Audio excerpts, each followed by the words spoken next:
Is it alive? Is it working? Uh-oh. I never know if it's actually working out or if it's gone live. Let's wait and see on the stream if it's working or not.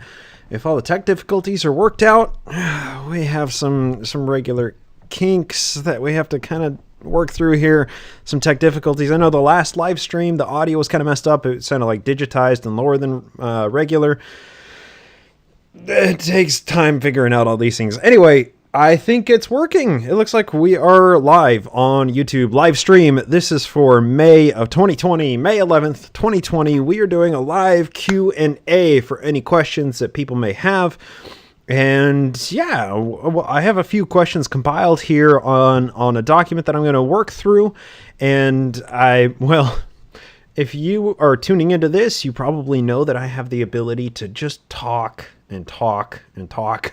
So I'm going to do my best to get through these questions. If you have any more questions that you want to add in, you want to put into the YouTube comments, feel welcome to do that. I'll do my best to get to them. But with the questions that we have right here, we're a little bit light on the number of questions, and we're just going to go as long as it feels good to go. So why don't we go ahead and get started. First question comes in from a friend of the show, as well as the social media manager, Julie Briscoe. Julie asks, can you talk a little about Joe having ghostwriters? Do you see a discrepancy between what we know about him, not educated hillbilly accent, and his writings? All right. Now, this is a super interesting question. And if anybody follows my Facebook page, not Naked Mormonism, but the Bryce Blankenagel Facebook page, if you saw today, I made a post about an article that I read by Bruce Van Orden, an old BYU professor, retired BYU professor, that talks about William Wines Phelps being a ghostwriter for Joseph Smith. And I think there's actually a really deep and fascinating question here that Julie brings up. And yeah, Joseph had ghostwriters. He had people who were writing for him, which are different than the scribes that he had who were writing what he said and what he did and who were keeping his journal from him or for him, like Willard Richards and William Clayton. But there's also the idea that he would put his name on certain publications that were written by somebody else that he would just sign off on, essentially. And, well, the Bruce Van Orden article about William Wines Phelps being that ghostwriter is actually really interesting. See you in the chat. Hi, Julie. Because there's a deep question of how much influence did Joseph Smith have on publications that were written under his name. And that's actually a much deeper question than is easy to tease out because we just don't really know. We know that Joe in Nauvoo was a really busy dude. He was also not a writer. He was famously not a writer. That's why he always had a scribe working for him. And that dates back all the way to when he was working on the Book of Mormon, right?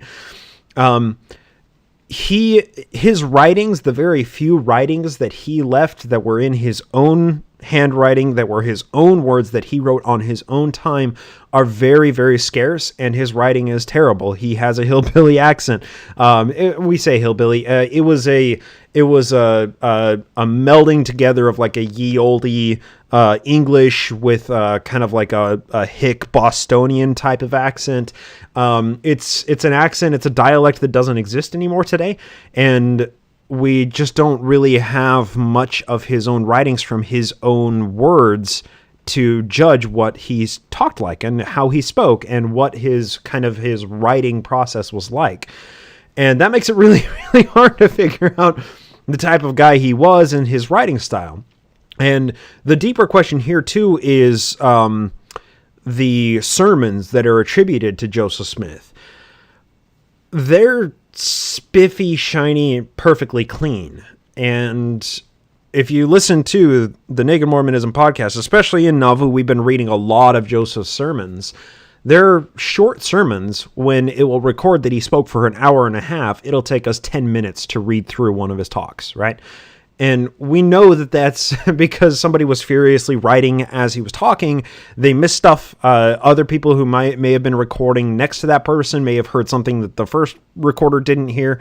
And whatever is recorded in the history of the church that he said during his sermons never length, or never matches the length of the amount of time that he actually spoke. So what that means is Joseph Smith was a better orator than the historical record shows us. And his sermons aren't particularly noteworthy. There are some that are interesting, that are longer, that are that are particularly expansive, like the King Follett Discourse that we have a better record of, that capture his rhetoric and capture his oration style a little bit better. But by and large, most of his sermons that are recorded in the history of the church, most of them are like a person recorded in their journal, Joseph Smith spoke on baptisms for the dead. And everything that's listed in that talk in the history of the church was later expanded on by George A. Smith, or by a church historian after Joseph's death. And many of those people who did expand on those talks, that they took, just a line or just a couple paragraphs from a journal entry or from a letter or something like that. Many of those were remembered or were expanded by people who were in attendance, who remembered what he said or had some sort of recollection of what he said. But trusting his sermons as recorded in the history of the church as being a faithful account or an accurate account of what he actually said, we just can't do that. There is no full sermon that Joseph Smith ever gave that we have like an audio recording of, or that we have a full word for word recounting of, that we know is a full and accurate account of his sermons. Because the guy talked a lot. I can empathize with that. He talked a lot and he wrote very little. And in many ways, like, the Mormons at the time didn't realize what they were involved in. They didn't realize the gravity and the magnitude that the Mormon movement would become.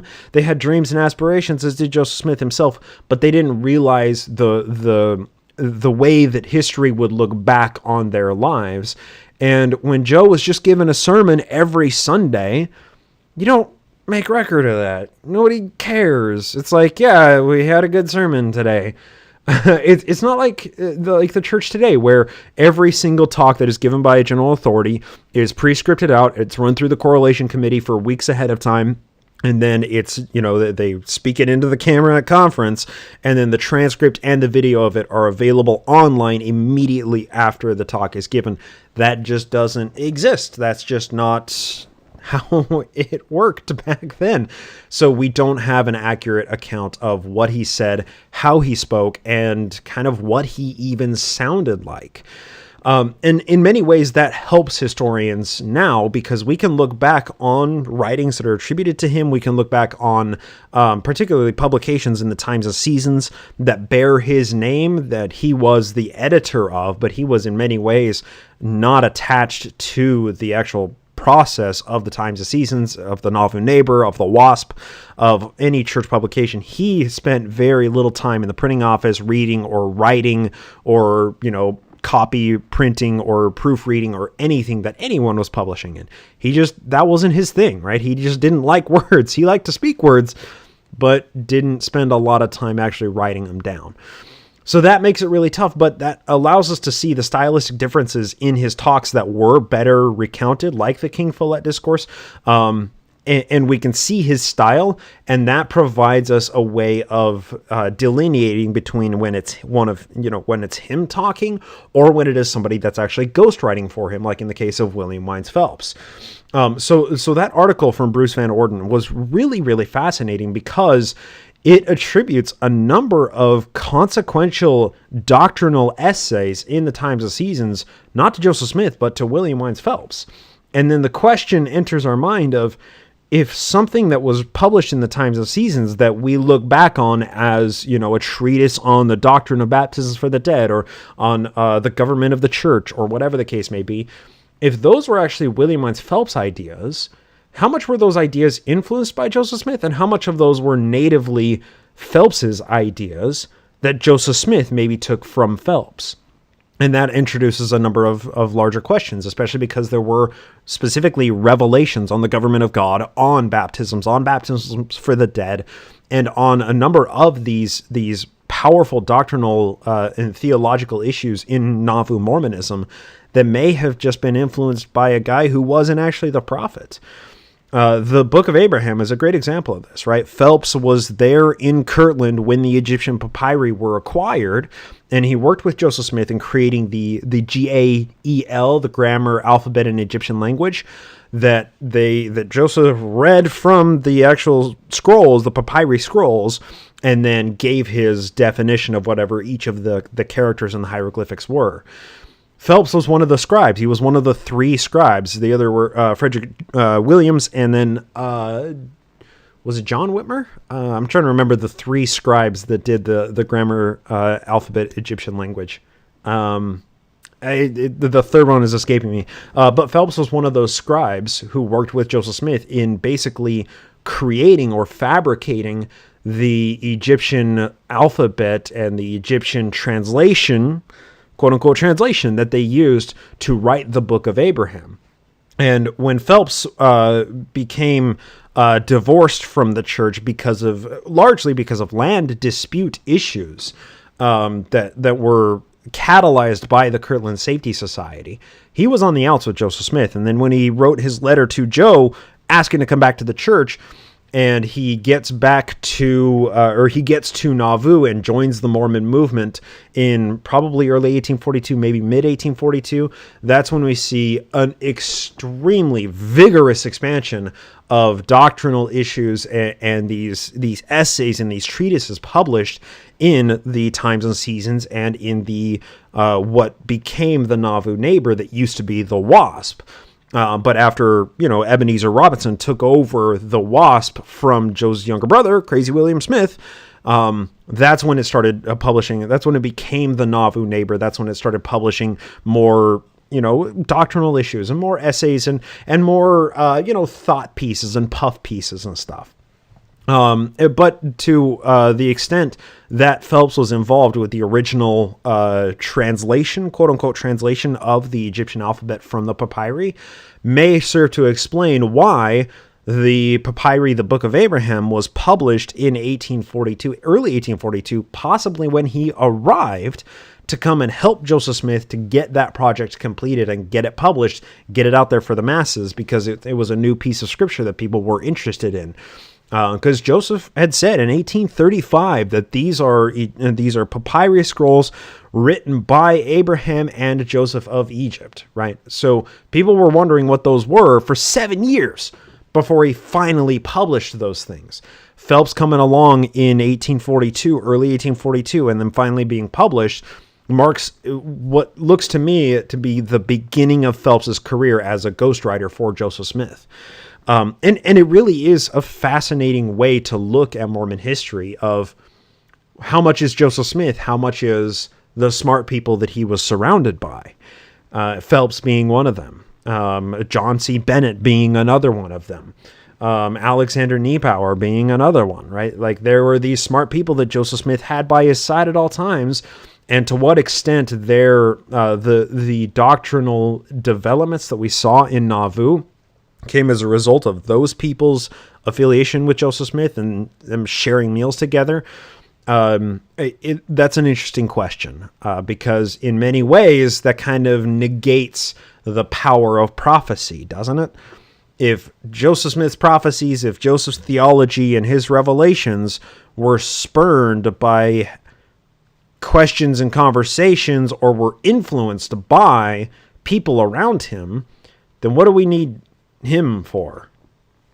It really is a big question.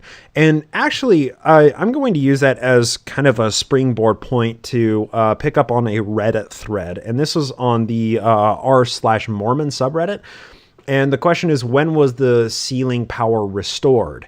And this taps into something I was talking about earlier of people later on, Joseph's propaganda ministers after his death, creating apocryphal doctrine based on events that happened, right? And one of these is the sealing power, right?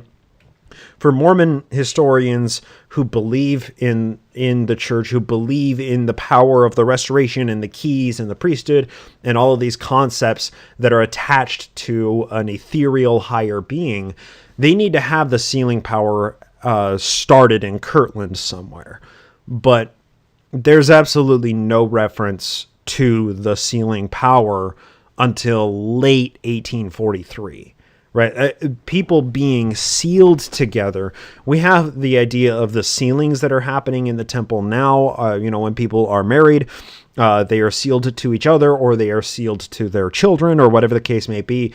The sealing is a specific temple rite that happens now. But the concept of sealing and people being sealed was much more closer affiliated with the quorum of the anointed and people having their calling and election made sure. So the concept of sealing did not happen disconnected from polygamy, right? And polygamy was the impetus for creating the concept of sealing. And in order to make it so the Fanny Alger incident back in 1836 wasn't actually a problem in God's eyes, historians have to say that Elijah appeared in the Kirtland Temple and bestowed the sealing power on Joseph Smith at that time. Because the Fanny Alger incident happened very soon after that, and if Elijah came to Joseph in the temple and gave him the power of sealing, suddenly the affair with Fanny Alger just so happens to make her his first official polygamous wife in the new and everlasting covenant. But Joseph Smith never spoke of Elijah appearing to him in the Kirtland Temple. Whenever Joseph talked about Elijah, it was always in the future tense. When the second coming happens, when the millennial reign of Jesus begins, then Elijah will deliver the keys to us. It was never in the past tense of Elijah did appear to Oliver and I in the Kirtland Temple, and there we gained the sealing powers. So that's one of those instances where historians of later date were able to take something that happened, the Kirtland Temple dedication ceremony, and the week following it of the spiritual manifestations, and they're able to apply a doctrine, a point of Mormon theology onto that instance in order to justify Joseph's actions, when at the time that it was happening, that there was never a thought given to that. And notably, sealing, when was the sealing power restored? Sealing was never done in the view of monogamous marriages, the way that sealings are performed today. Sealing was always within the context of polygamy during Joseph Smith's life. And until the 1910s, everything that had to do with sealing had to do with making the big Mormon family up in the Celestial Kingdom that Joseph Smith is the head of, right? So the concept of sealing was later created by Joseph Smith, and then historians took that concept of sealing and retroactively applied it to the Kirtland era to make it so there was they could justify his affair with Fanny. If you call it an affair, or if you call it coerced sexual indiscretions, or if you call it, teenager rape, whatever you want to call it, they have to justify his conduct somehow to make it so it's not icky and scary and God is unhappy with it because these are extramarital affairs, right? Kind of a really big question that Julie tapped into there with the first question for the night. I want to tap in or go to a question in the comment threads. This is, do you think Joe used Bennett for abortions? I discussed a little bit on the last Q&A. Absolutely. I don't think that there is any person who can objectively view the consequences of polygamy as it was practiced without considering the necessity for abortions. I'm going to find something here, and this is actually in the latest draft of the Entheogens paper, because we have an entire section on love philters, abortifacients, and Mormon polygamy. And we talk extensively about John C. Bennett and the various herb doctors that were around Joseph Smith throughout his life, whether it was one of the Whitmers, whether it was Willard Richards, whether it was Frederick G. Williams, whether it was, a number of other people who were closely associated with Joseph Smith, who were familiar with roots and herbs, because those things can cause abortions. And for a sect that is practicing polygamy, or the leadership of the sect who is practicing polygamy but needs to keep that under wraps, there's inevitably going to be the result of pregnancy. How do you continue to conceal clandestine polygamy when unmarried teenagers are coming up pregnant, and they don't have any serious people who are they're in a serious relationship with? How do you justify that? How do you do that? Well, you get rid of their pregnancies. You make it so they don't have those kids. And I find it extremely persuasive. Yeah, Julie commented about Sarah Pratt. I find it extremely persuasive that Hiram Smith testified about John C. Bennett providing medicine to perform abortions. And I find it extremely persuasive that Sarah Pratt, somebody who was caught up in the middle of the affair with Joseph and with John Bennett, in the middle of the fight, I shouldn't say affair when I'm talking about those two guys, but when she was caught up in the Bennett meltdown, she testified to it at the time as well as later in Utah when she wasn't a believer in the church while her husband was a general authority in the church. She testified to it multiple times. Lucinda Morgan Harris, who was William Morgan's wife, the guy who was killed in 1826 because he was going to expose the secrets of Masonry. That was Joe's probably first wife, probably second wife, one of his affairs, right? She testified to it, and she said that many fetuses floated down the Mississippi in Nauvoo, right? Having so many people who are so closely affiliated with polygamy, who in many cases were victims of polygamy, and in Hiram Smith's case, a perpetrator of polygamy, testifying that John Bennett was providing abortions through medicine or through an actual, physical procedure. I think that if you come to the conclusion that abortions weren't practiced in Nauvoo under Joseph Smith, then you're arriving at that conclusion through motivated reasoning. You just are. People don't want to talk about Joseph Smith performing abortions, especially because abortion is a hot button topic in politics today.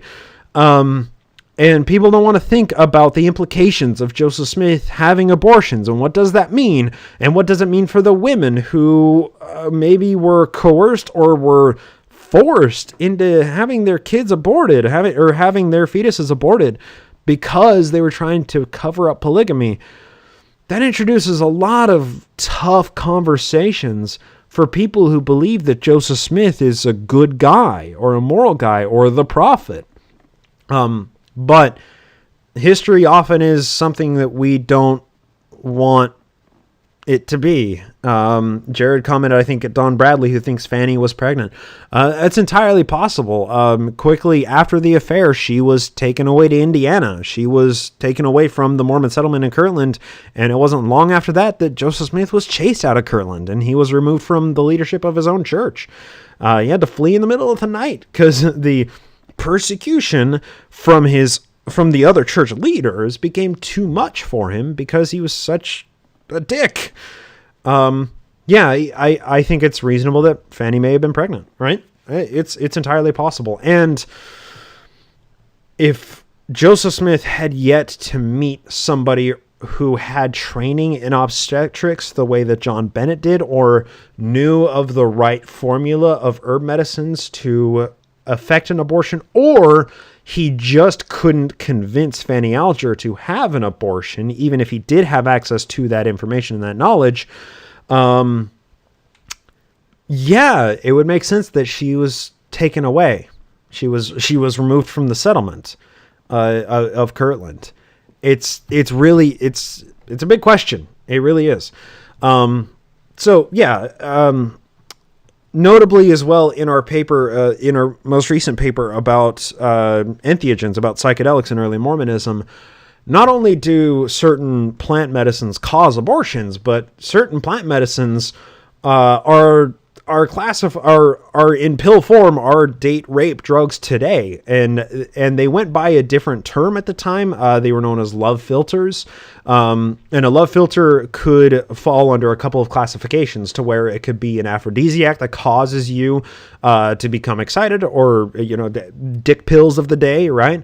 Or a love filter could be something that was used as a hexing agent, basically, to cause the person to go into a passive state of mind where they didn't have inhibitions, or to where they were very open to the power of suggestion. And I think that the likelihood that Bennett had the herb medicine and the obstetrical training to provide abortions probably also lends credibility to him or other church leaders like Frederick J. Williams having the herbicraft knowledge necessary to make some of these love filters. That's if you're going to balk at the idea that Joseph was, having abortions or causing women to have abortions in Nauvoo, you're probably going to be equally offended at the idea that Joseph was feeding some of his wife's date rape drugs. But it's not impossible, right? These are plausible interpretations of the evidence available to me. And we'll have to see if other historians agree that there's any merit to it once the paper is published. All right. Next question. This one came in from Will M. And this is on the Patreon thread, patreon.com/nakedmormonism. He says, congrats on almost $500 an episode. Yeah, congrats. It's actually down quite a bit from what it was a few weeks ago because COVID. So he says, is the pledge goal where you share how to talk to missionaries still something you plan to do? If so, can you tease what we can look forward to, structure or content when we help you reach that goal? And Willem adds, also, I think that episode or series would be great as non-patron exclusive to help boost your work. Thanks for your top-notch quality effort in bringing this history to life for us. So, to answer your question, Willem, I set the Patreon goal of doing how to talk to missionaries. That must have been a year ago, and we achieved that goal. And I did, I think, 3 episodes of how to talk to missionaries. And using that as kind of like a catch-all term of like how to talk to loved ones, how to talk to coworkers, how to talk to people who believe in the church. So I did 3 of those episodes, and there was no response to them. There was no comments. There were no shares. There was, they seemed to be, people didn't seem at all interested in them. So I didn't do them anymore. I'll give you kind of a rundown of how I did those episodes. You can find them on the Patreon thread. It's H2T2M, How to Talk to Missionaries. If you search for that tag on the Patreon page, you'll find those episodes. But essentially what I did was craft together a way to understand history, because that's what we're trying to do when we talk to missionaries, when we're talking to loved ones. We're armed with the foundation of Mormon history that we've built up in doing the podcast and listening to it, in reading No Man Knows My History or whatever. How do we convey that information? How do we have a conversation about that information? And I crafted a model that I call SMART. You got to get smart with figures and events in Mormon history. And one of those episodes was Martin Harris, right? So we applied the SMART method to Martin Harris. And SMART is subject, motivation, action, result, and trustability. So the subject was Martin Harris.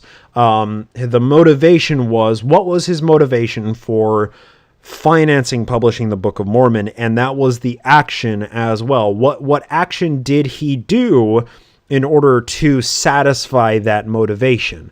And that motivation was to get the Book of Mormon published. His action was he mortgaged his farm and basically sold away, not so smarty Marty, that's right, with the SMART model. Thank you, Julie. He sold basically all of his wealth in order to be affiliated with the early Mormon movement in the Kirtland era. And then, he left the church, and, well, the church left him more than anything. He remained in Kirtland when Joseph and the Quorum of the 12 fled Kirtland to go to Missouri, right? So that was the motivation, was to get the Book of Mormon published. His action was he mortgaged his farm. Then what was the result of that? The Book of Mormon was published, and the Mormon movement started, because if not for Martin Harris mortgaging his farm, we wouldn't be talking about Mormonism, right? We wouldn't be talking about the Book of Mormon. Joseph Smith would just be another has-been of religious leaders of the past with nothing notable about him. And that's fine. But then we get to the fifth pillar of the SMART acronym, trustworthiness. How trustworthy is Martin Harris? And trustworthiness is really an interesting question when we talk about somebody who was a religious fanatic like Martin Harris, right? I mean, he said that he walked through the woods and talked to Jesus in the form of a deer. After he was done with Mormonism in Kirtland, he joined a couple of the other Mormon movements, and then he joined some non-Mormon affiliated movements. And then when he was down on luck and he was really old, he sent a letter to Brigham Young and was like, "Hey, can I come to Utah?" And Brigham Young gave him a house, and then it built a huge monument to Martin Harris when he died, right? So is he a trustworthy person? No, he was a businessman. He was motivated by business. He was motivated by religious fanaticism. And those two aspects of a person's character lead me to believe that he wasn't a trustworthy person. So that's how we get smart with Not So Smarty Marty, right? So, Will M., there are a few of those episodes out there. I would love it if more people got interested. But nobody talked about it. Nobody commented on it. Nobody shared. And if I'm trying to judge what I'm going to pour my time and my efforts into, I want to try and make something that people are going to be interested in, and they're going to show interest in, and they're going to be motivated to hit the share button on, instead of something that receives absolutely no reaction. And then, well, at the end of the day, so what? So, hey, maybe some of those could be available in the future. Let me know if you want to have more of how to talk to missionaries using the SMART model. Yeah, sure. We can tackle more issues. We can try and tackle more events in Mormon history. Maybe William Law publishing the Nauvoo Expositor. The subject, William Law. The motivation. What was his motivation for publishing the Expositor? That's the action. What's the result of his action? Well, Joseph Smith and Hiram Smith got shot in a jail. And how trustworthy is William Law? And there are some interesting questions there as well. So, hey, react to some of the work that I do, and then, I'll be more motivated to do more of it. All right, next one. Let's jump off into a question from Tanner. And Tanner, you heard him on the episode 200, the Zion, the Mormon history themed D&D campaign, which, if you want more of those, maybe more people could show interest in it as well. Tanner asks, which early Mormon figure would have made the best atheist if they were deconverted? That is a really tough question, because, so first off, I don't think that being atheist motivates our moral decisions or our decisions at large. I think that it's the philosophy that we come to after deciding that I'm an atheist that motivates our decisions and motivates our moral compass, right? So it's hard to determine if somebody would have acted differently if they were an atheist deconverted from the church. How would they have acted differently from other people who did deconvert, sort of? Okay, so first off, let's talk about Ezra Booth, right? Ezra Booth was one of the earliest missionaries of the church. He went on a mission. He was called on a mission to go out to Missouri, he got partway out on the journey out there, and he realized that it was all a farce, and Joseph Smith was an asshole, and he's like, yeah, fuck this guy. And he wrote his letters and published them in, I think it was called the Ohio Star, where they didn't receive much press, but they were one of the earliest exposés of Mormonism from somebody who was a member of the church and who deconverted. And in some ways, some of the issues that were brought up by Ezra Booth were doctrinal issues, and focusing on the belief of Trinitarianism, and the belief in the Book of Mormon as a set of scripture, and some of these issues that are much more important to people who believe in a different religion than people who believe in no religion, right? So Ezra Booth is an interesting example of how would his letters be different if he believed in no religion instead of just disbelieving in Mormonism while still believing in God, in Christianity, much broader than that. I don't know how to answer that. What I can explore a little bit is William Law. And William Law is an interesting example here because he was named as the president of the faction church, the true church of Jesus Christ of Latter-day Saints. And I put that in scare quotes, true church, because he was excommunicated. Him and his wife, Jane, were excommunicated from the church. And he was mad about that. Once he came into contact with all the information about polygamy, he, rested on the idea that he was going to start his own religion in Nauvoo and call Joseph Smith to repentance through that religion. And one of the primary focuses of the Nauvoo Expositor was that Joseph Smith preached the concept of multiple gods and that people can achieve godhood, which was a divisive issue of the day, which is something I can't possibly give a fuck about, but a lot of people did care about. And that's one of the primary criticisms that other Christians have of Mormons today, is they believe that God was once a man and that Mormons today can become gods.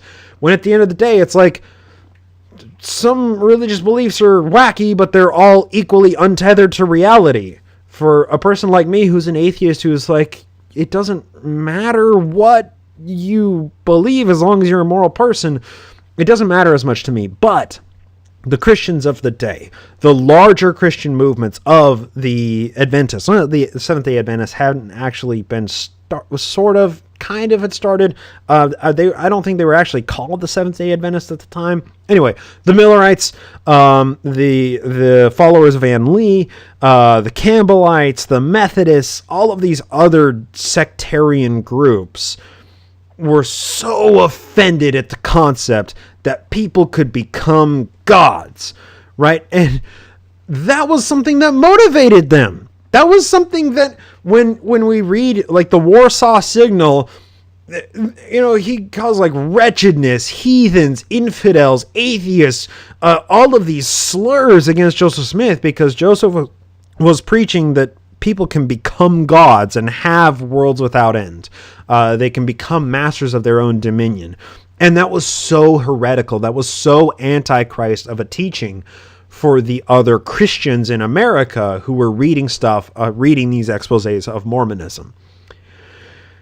So, if William Law would have written the Nauvoo Expositor without that element about the doctrine of many gods and about God being a head god and about people becoming gods, if he would have written the Nauvoo Expositor without those concepts in it, I kind of doubt that the other Christians would have been as motivated against the Mormons, against Joseph Smith particularly.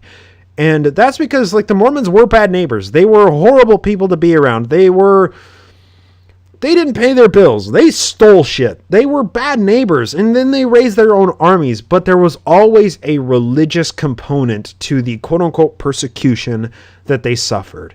And the religious component in the Nauvoo Expositor may have been one of those motivating factors that caused people to actually come into Carthage from Missouri and caused people to get riled up and angry and caused the Carthage shootout.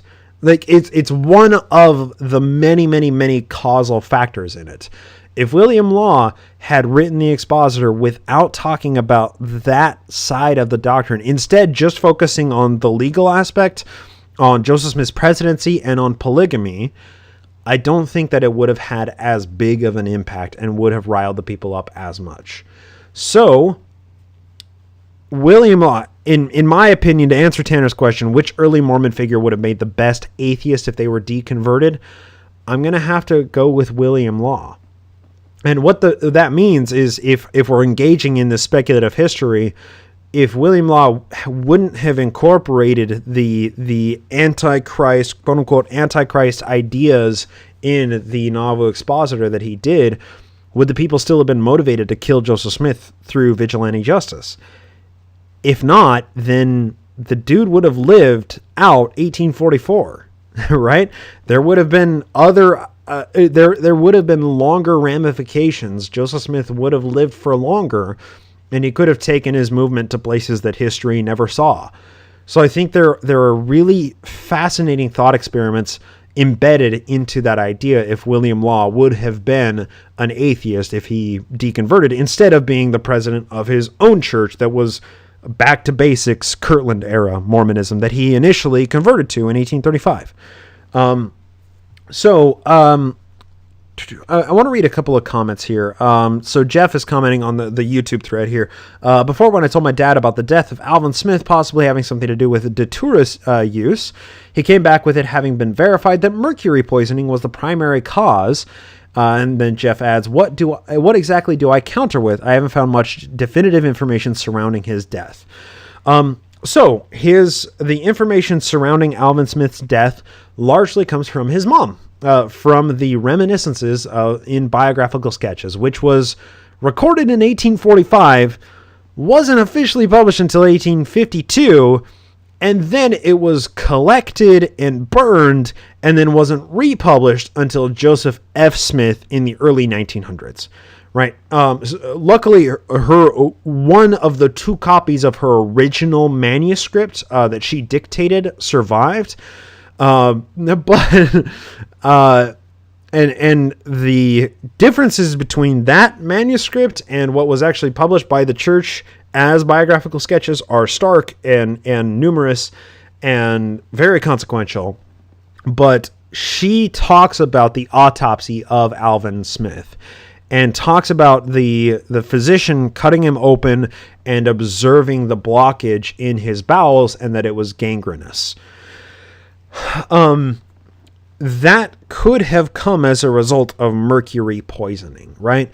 That very well could have been mercury poisoning, and there is absolutely no doubt that mercury was used as a common medicine of the day.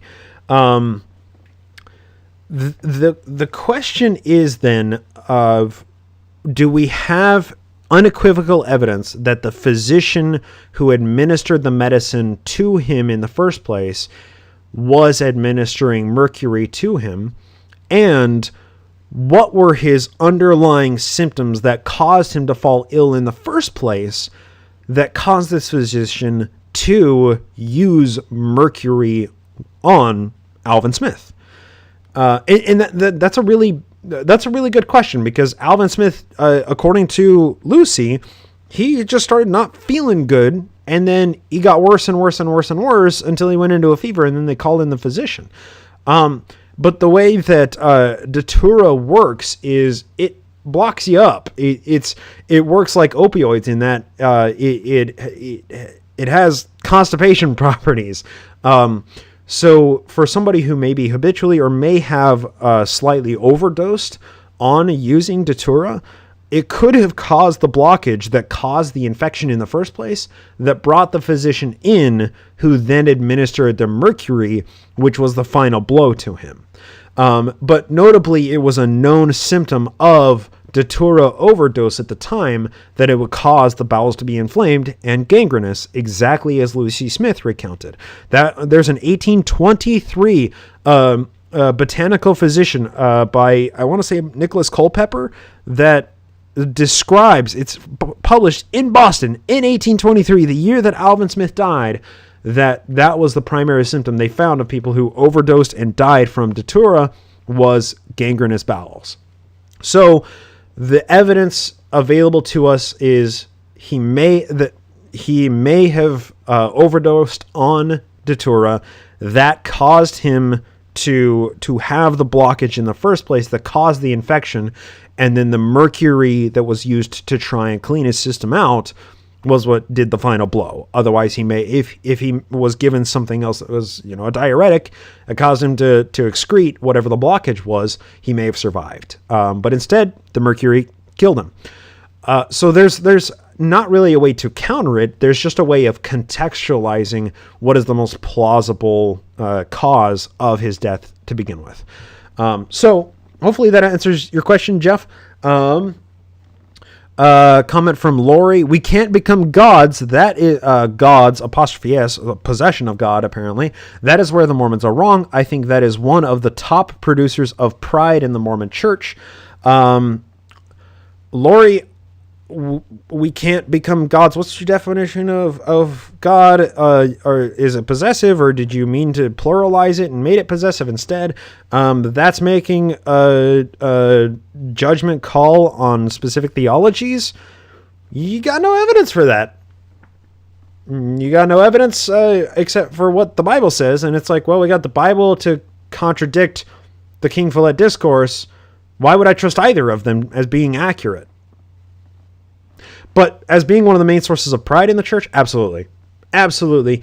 When you walk around knowing for a fact that if you are the best Mormon, especially if you look like you're the best Mormon to all of your neighbors and all your friends and all your coworkers, that if you do everything right, you're going to become a god? Yeah, that's a little pride inspiring, isn't it? All right.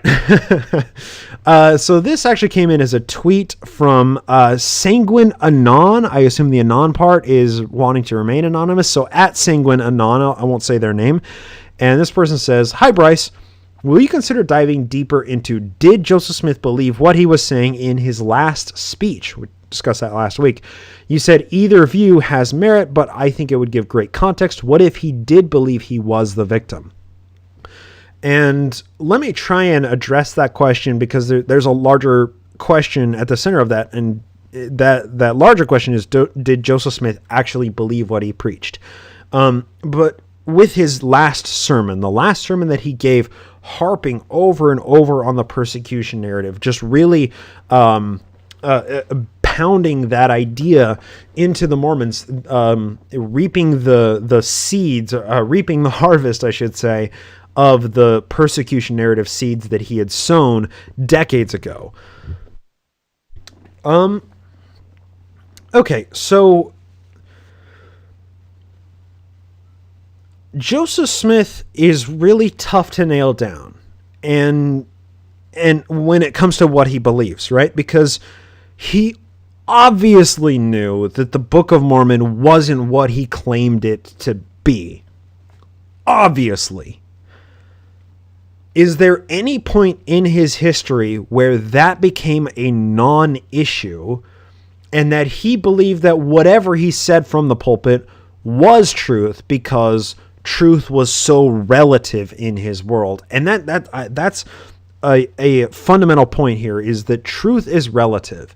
And that can be the case when we are talking with Mormons today. I mean, I just talked to my mom yesterday. It was Mother's Day, and we talked for 2.5 hours.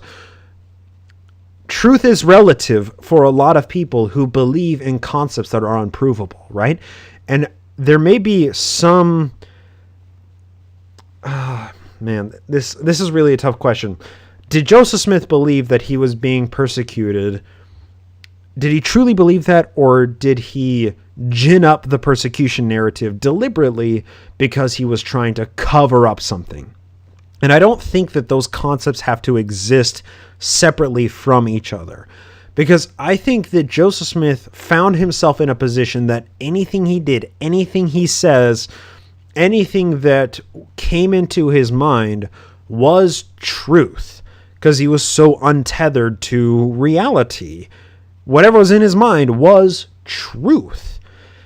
And when you live in that sphere, it's very hard for information to permeate that thick skin of the persecution, right? Because anytime, if I believe truth, if I have the ultimate truth living in my mind, in my heart, no matter what somebody says, if a single person says something that slightly contradicts what you think your truth is, you're going to feel persecuted by that person, even if that person is just contradicting something you said.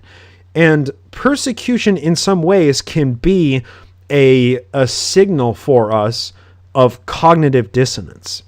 When I believe something and somebody says something that completely contradicts that, I have a feeling of cognitive dissonance come into my mind, and I have to reconcile that, or that feeling is going to remain there until I do reconcile it.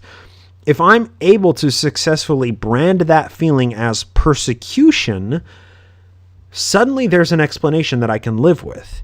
Or if I can brand that feeling as, that's anti-Mormon literature, that's fake news, I can live with that because I have something to call that feeling. Instead of understanding the root of that feeling being cognitive dissonance, having a disconnect between what I believe and reality, if I have a label to apply to that feeling, I'm now familiar with the feeling, and I'm able to tap into that feeling whenever, I can use that label to describe whenever that feeling comes up. So, Joseph Smith has the ultimate truth. He is God's gift to the world. Anything that he says is absolute truth, and anyone who contradicts him, it's not cognitive dissonance he's feeling, it's persecution he is feeling. And that's a powerful mental tool that a person can use. So, did he really believe that he was a victim of the persecution? Did he believe everything that he said in his last speech? I think so. I think he did. And he lied in the speech. I mean, I even called it out last episode. There were a couple points in there like, that's just a deliberate lie. But I think that truth was so relative to him that he was capable of believing in anything. And anybody contradicting anything that he thought or believed or said, they were just persecuting him. And when your mind falls into that lazy mode of branding cognitive dissonance as persecution, or branding cognitive dissonance as fake news or anti-Mormon literature or anti-Mormon propaganda, or, oh, that's just a bitter apostate who's angry, you can live comfortably in that world for your entire life and never question it critically. And it's a very successful way of rebranding human emotions to benefit the people who are doing the rebranding. Right? So did he believe it? Did he believe that he was actually a victim? Yeah. I also think that he, in many ways, was trying to live in a world that didn't exist yet. He was a revolutionary. His Mormon theocracy was an ugly, gross, and horrible place to live. And had he achieved the revolution which he sought, it would be a horrible place. America would be a horrible place wherever that Mormon theocracy was allowed to flourish. It would be horrible to live there. But because he was a revolutionary and people contradicted things that he said,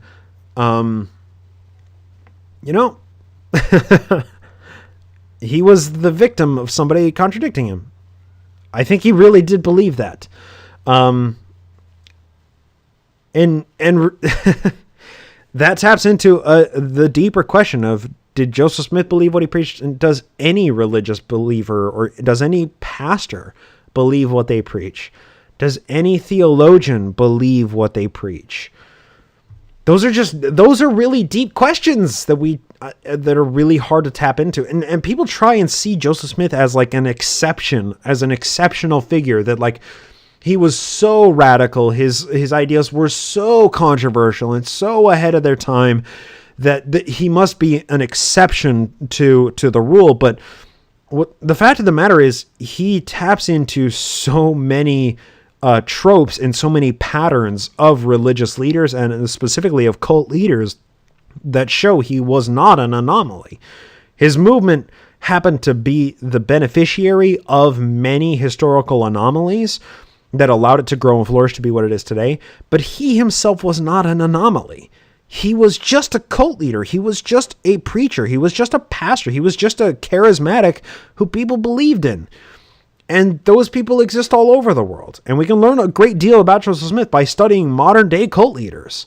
And by studying the Warren Jeffs and the David Koreshes and the Jim Joneses and many other, some Sung Young Moon, all of these cult leaders, we can learn a lot about Joseph Smith just by studying them, because he fits the pattern of so many of them. And do they really believe what they say? Yeah, hey, Jim Jones drank the Kool-Aid too. Marshall Applewhite killed himself too when the Great Rapture Day happened, when he had his little coins in his pocket, right? He believed it. These guys believed it to the point that they killed themselves. Did Joseph Smith believe that stuff? Yeah. I think so. But, at some level, he also knew that the Book of Mormon was a fabrication. He also knew that stuff that he said wasn't real, and that just didn't seem to matter much. I mean, according to John Bennett, he would go to great lengths to cover up his lies. Like, John Bennett talks in the History of the Saints, his 1842 expose. He talks about Joseph Smith giving him the mission of fabricating a set of gold plates to exhibit to the world. And the project falling through remarkably. But so he would go to lengths to cover up his lies and to preserve his legacy. And he knew that he was lying about some of those things.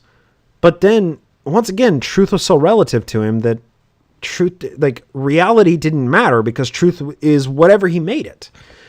There's some really deep questions there. We're gonna move on. Take that for everything that you will.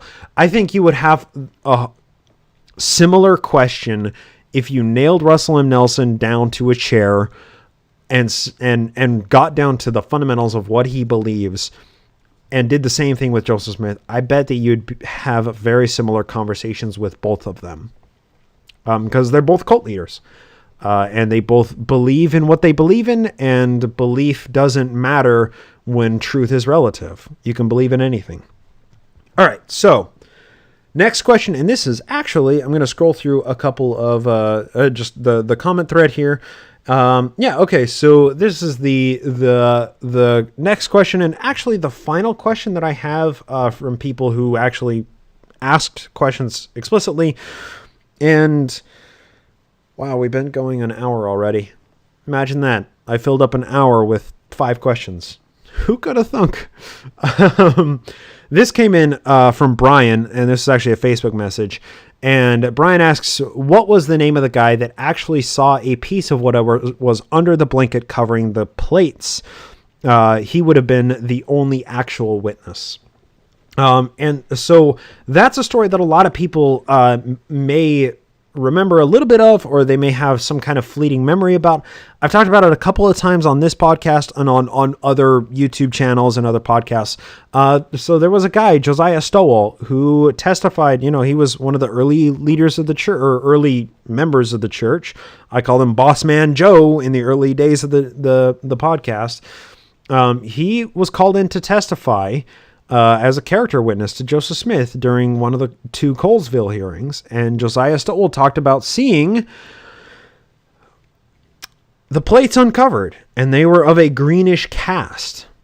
And okay, so we have that, and let's compare that with the statements that people made that are included in the Book of Mormon. We have the statements of the 3 witnesses and of the 8 witnesses. Sorry,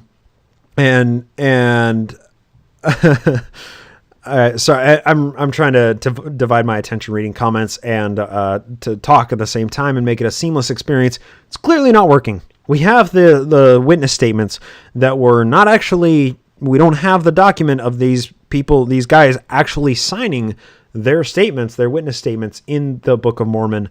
What we do have is just an account that was written, and then we have what I think it's Hiram Smith's handwriting of the signatures of all of these 11 guys saying that we totes saw the plates. Some of them hefted the plates. Others saw them with their spiritual eyes and they are a gift from God.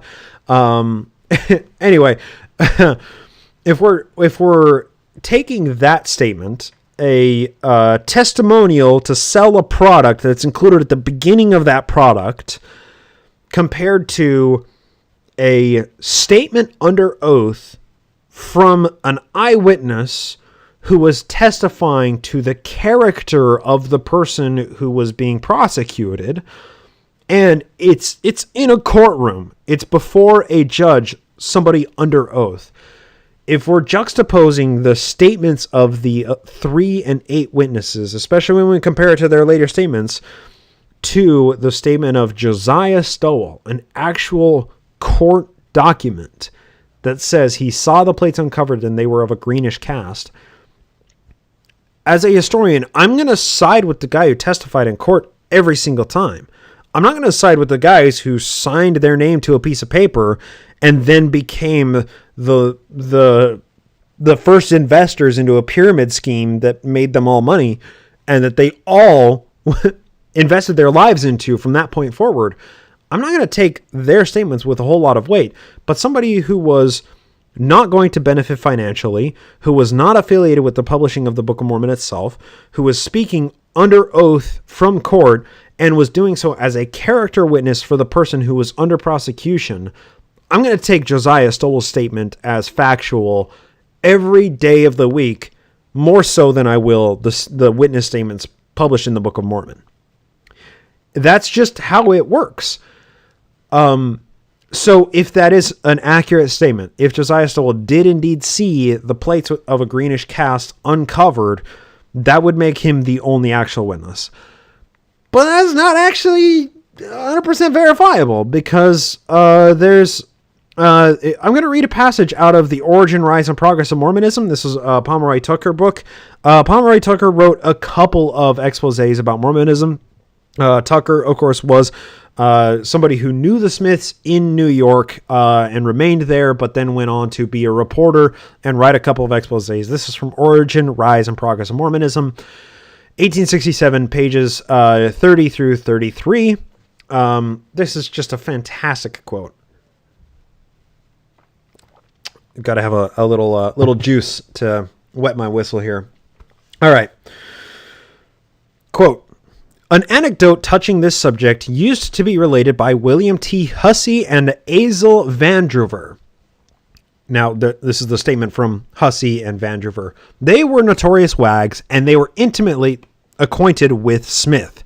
They called as his friends at his residence," this would have been in 1829, "and strongly importuned him for an inspection of the Golden Book, offering to take upon themselves the risk of the death penalty denounced." Right? And that was something Joseph Smith said that kept Martin Harris from actually looking at the plates, was, if anybody views these plates, the Lord will strike them down.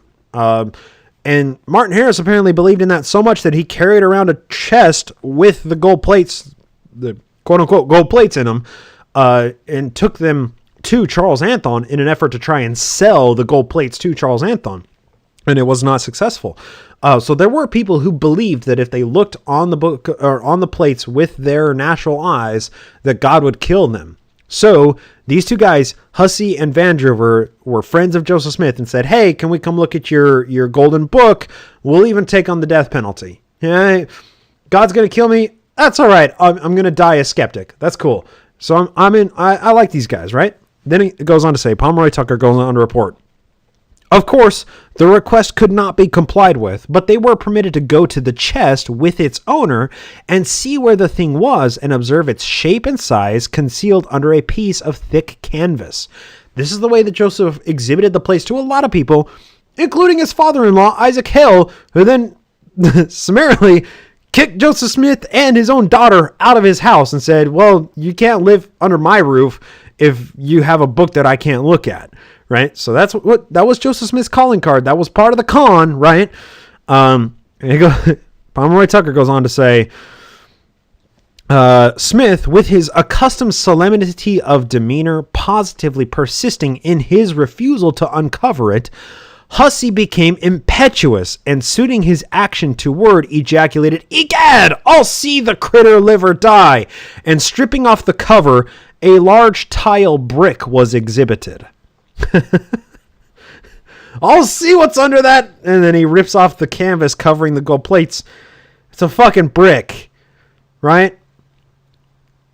Pomeroy Tucker goes on to say, but Smith's fertile imagination was equal to the emergency. He claimed that his friends had been sold by a trick of his and, quote-unquote, treating them with the customary whiskey hospitalities, the affair ended in good nature, end quote. They caught him and he was like, I was just fucking with you. Here, have some whiskey. And everybody laughed and drank for the rest of the night. So maybe Josiah Stowell wasn't the only person who actually saw the plates uncovered and thought they were of a greenish cast. Maybe Joseph Smith had fabricated a set of plates for hefting and for people to feel the edge of and to have it clink. But that was a later manufactured product that he created. And that prior to that, he just used a brick that was covered up with a cloth. And that's what the witnesses hefted, right? There are a few ways to interpret this evidence, and all of them have naturalistic explanations. And you can call Pomeroy Tucker an anti-Mormon who was fabricating everything.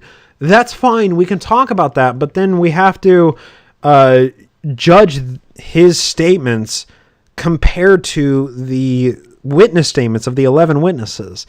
And, they were just Mormons who were fabricating propaganda to get the Book of Mormon published and get people to buy it, and they all became leaders in the church, right?